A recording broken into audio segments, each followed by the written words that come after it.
नमस्कार मित्रांनो, मी स्वाती तोरसेकर एशा पृथ्वीमध्ये तुमचं स्वागत करते. मी दिल्ली शहरामध्ये आहे आणि दिल्ली शहरामध्ये महानाट्य घडत आहे. आज 20 जुलै संसदेचं पावसाळी अधिवेशन आज सुरू व्हायचंय.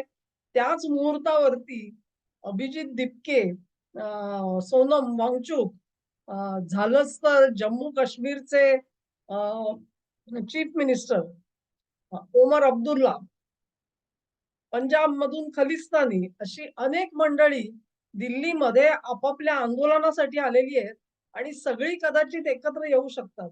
त्यातलं महत्वाचं होतं ते सोनम वांगचुक यांचं आणि त्यांच्या सोबत असलेल्या दीपकेंचं. त्याच्यामध्ये घडामोडी काय झाल्या लक्षात घ्या. काल सोनम वांगचुक यांना पोलिसांनी उचलून नेलं आणि ते पण असं उचलून नेलं, की भर पहाटे जेव्हा फारसे काही लोक आजूबाजूला नव्हते, तेव्हा साध्या कपड्यातले पोलीस वर गेले. त्यांनी पांढऱ्या चादरींचा एक छानसा पडदा तयार केला. त्याच्यात वांगचुकला उचलून गाडीत टाकलं आणि तिथून सफदरजंगला. असं म्हणतात, की सोनम वांगचुक निमूटपणे उठले आणि पोलिसांबरोबर गेले. हॉस्पिटलमध्ये भरती सुद्धा झाले. एवढं सगळं होईपर्यंत म्हणजे हे आंदोलन सगळं होईपर्यंत त्यांच्या पत्नी ह्या शांत होत्या. पण एकदा का ते हॉस्पिटलमध्ये पोहोचल्यानंतर त्या पण ॲक्टिव्हेट झाल्या आणि असं चालणार नाही, आम्हाला त्यांचे रिपोर्ट बघू द्या. म्हणजे त्यांचं म्हणणं असं होतं, की त्यांची प्रकृती तर ठणठणीत आहे. मग तुम्ही त्यांना अशा प्रकारे हॉस्पिटलमध्ये का नेलत? आणि त्यांच्यावरती कसली ट्रीटमेंट चालू आहे? तेव्हा आम्हाला आधी रिपोर्ट्स दाखवा. तेव्हा त्याला सरकारने दाद दिली नाही म्हटल्यानंतर बाईसाहेब कोर्टात गेल्या. हायकोर्टाने धुडकावून लावलं. त्यांनी सांगितलं 5 दिवसांनी या. मग आपण याच्यावरती विचार करू. तोपर्यंत सरकार काय म्हणतंय तेही आम्हाला नीट समजेल. पण 5 दिवसांचा उपयोग काय?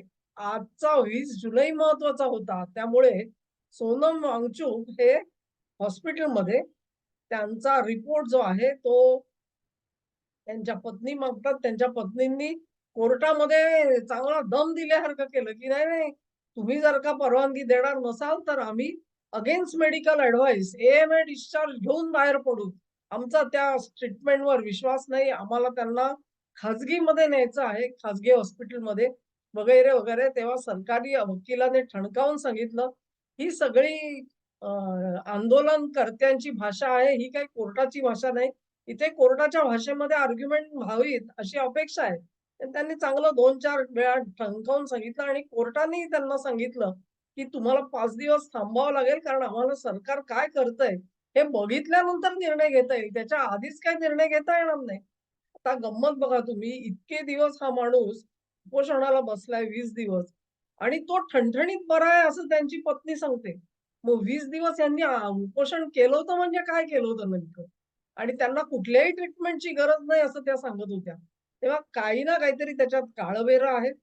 असं म्हणतायत, की वांगचुक यांनी स्वतःहूनच पोलिसांना सांगितलं, "मला इथून घेऊन जा आणि हॉस्पिटलमध्ये ठेवा."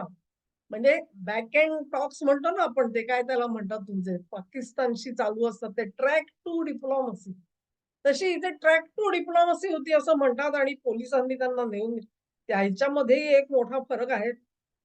2च दिवसापूर्वी दिल्लीचे पोलीस कमिशनर बदलावे लागले. आता सध्या जे कमिशनर आलेले आहेत, त्यांनी ह्याच्यापूर्वी इंटेलिजन्स ब्युरोमध्ये काम केलेलं आहे. तेव्हा प्रदीर्घ अनुभव असलेले दिल्लीचे कमिशनर पदावर आरूढ झाल्यानंतर ह्या कारवायांना सुरुवात झाली लक्षात ठेवा. तोपर्यंत आधीचे कोण ते गोलचाका कोण होते, ते काय करत होते, हे परमेश्वर जाणे. अनेकांनी सांगितलेलं आहे, की आंदोलनकर्त्यांनी इतकी तयारी केलेली होती, की दिल्लीमधले काही पोलिस स्टेशन हेरून ठेवलेली होती आणि त्या पोलिस स्टेशनवरती धडधडीत हल्ला चढवायची सगळी योजना आखली गेलेली होती. परंतु ते सगळे बेत धुडकावले गेले कारण वांगचूक हे हॉस्पिटलमध्ये जाऊन बसले.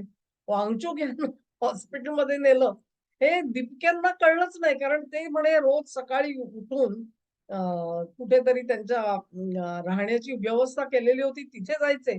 आणि ते तिथे गेलेले असताना ही कारवाई केली पोलिसांनी. तेव्हा ते आल्यानंतर ते ढसढसा रडायला लागले, कारण त्यांना आता कळलं आपल्याला बसायला पाहिजे उपोषणाला ते आणि बिचारे बसले उपोषणाला.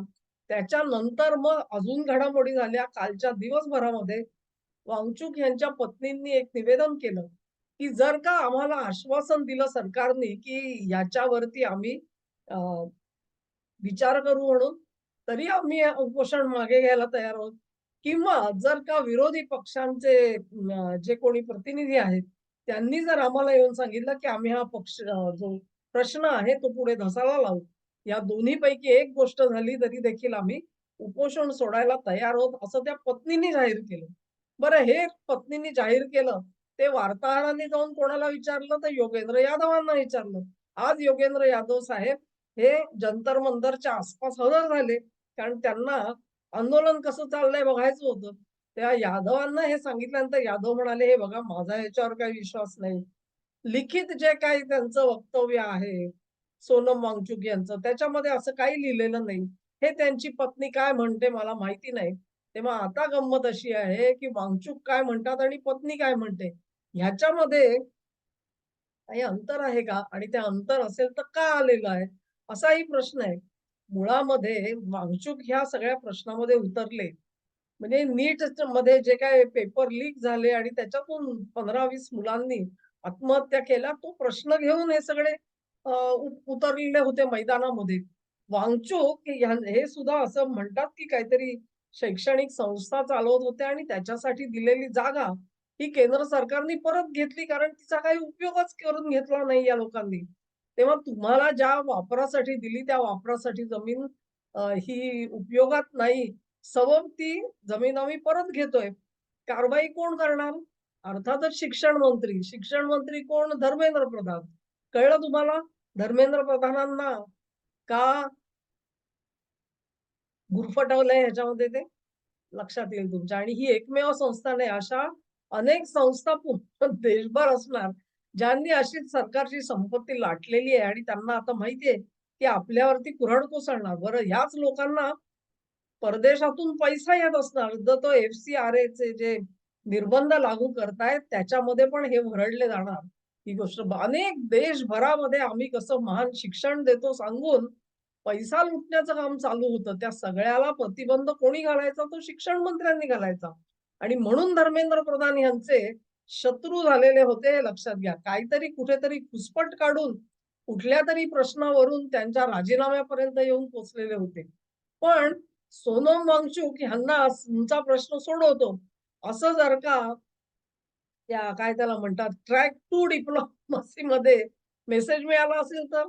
तो मेसेज मिळाला म्हणून कदाचित वांगचूक उपोषण मागे घ्यायला तयार झाली. तेव्हा दिपकेंच्या लक्षात आलं, की वांगचूक जर का सोबत नसतील, तर आपण हे आंदोलन फारसं रेटू शकणार नाही. आणि दिपकेंच्याही लक्षात येण्याची गरज नाही. दिपकेंचे जे बोलविता, करता धनी जे आहेत, जे अमेरिकेत बसलेले आहेत, जे नॉर्वेत बसलेत आणि कुठे-कुठे बसलेले आहेत युरोपभर, त्यांनाही लक्षात आलं, की हे आंदोलन जे आहे ते आपल्याला वाटतं तसं फार मोठा असा देखावा उभा केला गेलेला होता, की जणू काही इथे आंदोलन होणार आणि मग ते जे स्नायपर्स म्हणजे पोलिसांना गोळीबार करावा लागेल. पोलिसांनी गोळीबार केला, की मग त्याचा इश्यू मोठा होईल आणि नेपाळसारखं किंवा बांगलादेशसारखं हसीना सरकार गडगडलं. तसं सरकार इथे गडगडेल आणि आपल्याला पंतप्रधान होता येईल. अशी काहीतरी गोड स्वप्न हे सगळे पब्लिक बघत होतं असं दिसतंय. परंतु जे कोणी जाणकार आहेत त्यांना माहिती होतं ह्याच्यातलं काहीच घडणार नाहीये. पण ज्याला आशा वाटते तो तर काय सुतानी स्वर्ग गाठत असतो. त्यामुळे त्यांच्यासाठी पट असा एकदम मस्तपैकी उलगडून विस्तारून ठेवला गेलेला होता. आजच्या घडीला जंतर मंतरला अनेक लोक पोहोचलेले आहेत. आपण असं म्हणू शकत नाही 100-200 लोक आले वगैरे. साधारण निदान अंदाज हा 50,000 चा तरी असावा. त्याहीपेक्षा जास्तच पब्लिक तिकडे पोहोचलेलं आहे. आणि एक गोष्ट मानायला पाहिजे, हे सगळे जण चालत निघाले. मग त्यांनी पोलिसांचं बॅरिकेडिंग होतं. त्या बॅरिकेडिंग तोडायचा प्रयत्न केल्यावर लाठीचार्ज झाला. लाठीचार्ज अगदी सौम्य लाठीचार्ज होता. काही फारसा विशेष नाही. पोलीस असंच आपली अशी-अशी लाठी फिरवतात आणि धपाधप ती पडत असते.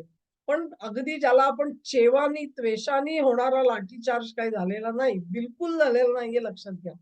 त्यातले काही जण सुटले आणि ते संसदेपर्यंत पोहोचले. संसदेपर्यंत पोहोचल्यानंतर तिथे जो काही क्राउड तयार झाला त्यांच्यासाठी असं म्हणता येत की अश्रुधूर सोडला गेलाय. धूर दिसत होता. मी काही व्हिडिओ बघितले त्याच्यामध्ये लांबवर धूर येताना दिसत होता. त्या अश्रुधूर टाकून ह्यांना पांगवून टाकण्यात आलं. एक लक्षात घ्या, की पोलीस असतात ना, ते सहजासहजी कधीही गोळीबार करत नाही. त्यांना माहिती आहे त्यांना पोलीस आधी बॅरिकेडिंग करतात, मग दरडावून बघतात, परत पाठवतात. नाही ऐकलं तर सौम्यचा लाठीचार्ज होतो. सौम्य लाठीचार्जने ऐकलं नाही तर दणदणीत लाठीचार्ज होतो. त्यांनीही ऐकत नाहीत, अगदी समजा दगडफेक वगैरे करतायत म्हटलं, तर मग पोलीस पुढची पातळी गाठतात आणि अश्रुधूर सोडतात. अश्रुधुराला सुद्धा जेव्हा जमाव घाबरत नाही, तेव्हा पोलीस आधी हवेत गोळीबार करतात. हवेतल्या गोळीबाराने सुद्धा पांगले नाहीत सैरावैरा तर जे आदेश दिले जातात ते गुडघ्याच्या खाली म्हणजे त्या लेव्हलला फायरिंग होतं पोलिसांचं. पोलीस कधीही छातीचा वेध घेत नाहीत, कपाळाचा वेध घेत नाही किंवा मानेचा वेध घेत नसतात. किंबहुना कमरेच्या वर काय गुडघ्याच्या वरती सुद्धा गोळीबार अगदी क्वचित केला जातो पोलिसांकडून. नेपाळमध्ये असेल किंवा बांगलादेशात असेल, दोन्ही सरकारने सांगितलं, की आम्ही तर गोळीबाराचे आदेशच दिले नव्हते. त्यामुळे गोळीबार झाला कसा आम्हाला माहीत नाही, माणसं मेली कशी आम्हाला माहीत नाही. पण त्या धांदलीमध्ये कोणी गोळीबार केलाय ही गोष्ट जी आहे ती अध्यारूत राहिली आणि पार सरकार पडेपर्यंत गोष्टी झाल्या. हिंदुस्थानात हे शक्य नाही. बिलकुल शक्य नाही. कारण 2 गोष्टी आहेत. ह्या देशाची पोलीस यंत्रणा ही सरकारशी प्रामाणिक आहे आणि या देशाची सैन्य हे सरकारशी प्रामाणिक आहे. कुठलंही सरकार असो, ज्या पक्षाचं सरकार असेल त्याच्यासोबत या यंत्रणा राहतात. ही वस्तुस्थिती आहे. त्याच्यामुळे हे असलं जे स्वप्नरंजन करणारे लोक आहेत, त्यांनी मनोमन लक्षात आलं त्यांच्या, की आपण फार काही पुश करू शकणार नाही आणि म्हणूनच निदर्शक सुद्धा जे जात होते ते इतके घाबरलेले होते तुम्हाला सांगते. ते स्वतःहून पोलिसांना सांगत होते, "अहो बघा, पोलिसांनी काय केलं रात्री 2च्या नंतर जंतर मंतरवरती जेवढी बॅरिकेड्स लावली ती सगळी काढून घेतली." अर्थात त्यांना ती बॅरिकेड संसदेपर्यंत न्यायची असणार म्हणून काढली. पण इथे सगळे निदर्शक घाबरले. अरे बापरे! इथे बॅरिकेड काढलं म्हणजे काय होईल आता? नुसते बॅरिकेड नाही काढले, मेटल डिटेक्टर पण काढले. इतर सगळी सर्व्हायलन्स व्यवस्था जी आहे ती हलवली. पूर्णपणे जंतर मंतर मोकळा केला त्यांनी.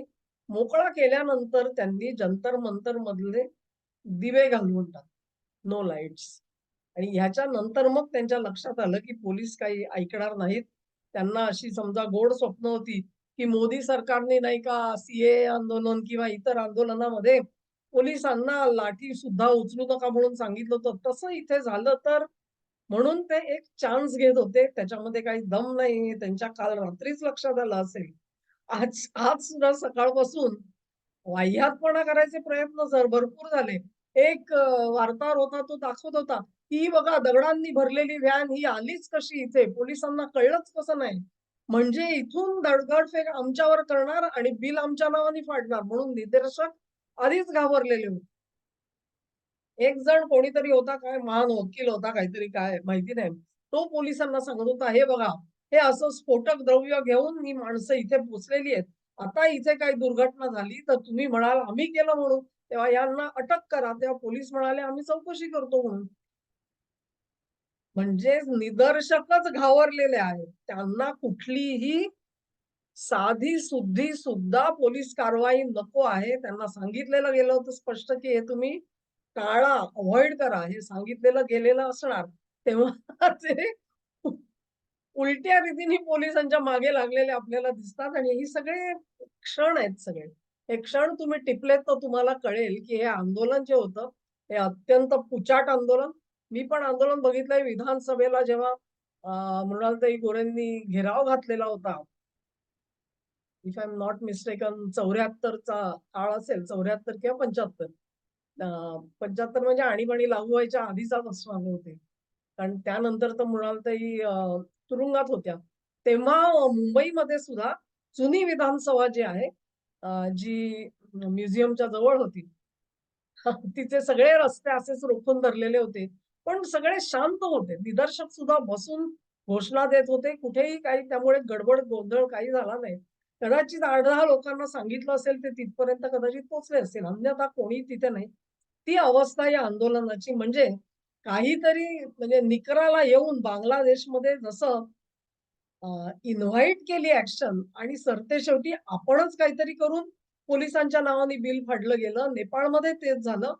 तसं इथे झालं नाही आणि होऊ शकणार नाही ह्याची त्यांना पुरेपूर भान आलेलं होतं असं मला वाटतं आणि म्हणूनच दिपके साहेबांनी कितीही आव आणला, कॉकरोच पार्टी काय, 1,00,000 लोक जमले काय, असे आमच्या बाजूला आहेत वगैरे, वगैरे. तरी देखील त्यांचा हत्ती पादला जरूर, पण त्याचा आवाज आला तो फक्त फुस एवढाच आलेला आहे. त्याच्या पलीकडचा आवाज काही दिल्लीमध्ये ऐकायला मिळालेला नाही अजून. आता थोड्या वेळाने सत्र सुरू होईल, संसदेचं अधिवेशन सुरू होईल. त्याच्यात काय घडामोडी घडतात, त्याचा आपण मागोवा नंतर घेऊ. हा व्हिडिओ तुम्हाला आवडला असेल अशी आशा करते. तुम्हाला आवडला असेल मी सांगितलं की नाही मला आठवत नाही, पण दिपकेंनी उपोषण मागे घेतल्याची घोषणा पण केली, अशी बातमी टीव्हीवाले देतायत. हां, तेव्हा त्याच्यामध्ये काय तथ्य आहे तेही आता येईल. योगेंद्र यादवांना सुद्धा धक्का बसला असेल, की "अरे, वांगचूक तर गेलाच, पण तो दीपकेलाही घेऊन गेला की काय? बापरे! आता काय करायचं?" वगैरे. तर हा व्हिडिओ तुम्हाला आवडला असेल अशी आशा करते. अजून एक घोषणा अशी करायची आहे, की काही दिवसातच अ, मला कदाचित इंटरनेटमध्ये थोडा खंड पडणार आहे आणि त्यानंतर व्हिडिओ करण्याची जी फ्रिक्वेन्सी असेल किंवा कदाचित काही व्हिडिओ मला टाळावे लागतील. कारण काही उपलब्ध नसेल, सोयी उपलब्ध नसतील. तेव्हा त्या काळामध्ये मला सांभाळून घ्या म्हणून खास विनंती करते. हा व्हिडिओ आवडला असेल तर अर्थात लाईक, शेअर करा आणि सबस्क्राईब करा. सहकार्य असंच चालू ठेवा. नमस्कार.